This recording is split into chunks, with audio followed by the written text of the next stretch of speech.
Hello everybody, how are you? I am Mohammed Ahmed and your teacher here, and I will be teaching you different questions and their answers. So I welcome you on classtheta.com, where we will be discussing question from the story when Greek meets Greek.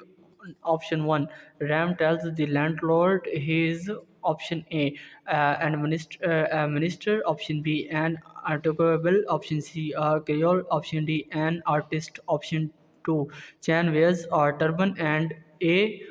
Option A, hairnet. Option B, robe. Option C, necklace. Option D, coat. Option 3, Ram tells the landlord that he is practicing his. Option A, chanting. Option B, music. Option C, cooking. Option D, yogurt. Option 4, Fraser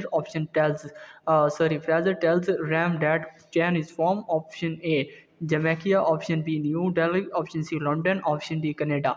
The correct answer of the question. Question number 1, Ram tells the landlord he is untouchable. The correct answer is B. Question number 2, Chan wears a turban and a hairnet. The correct answer is option A.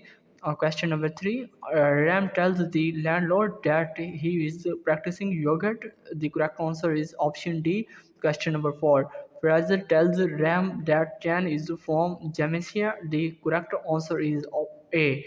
So that's the correct answer of the question. If you have any question, just leave a comment. I will be answering you as soon as I can. Thank you very much for watching the video. Please don't forget to like, share and subscribe our channel. Until next question, bye bye.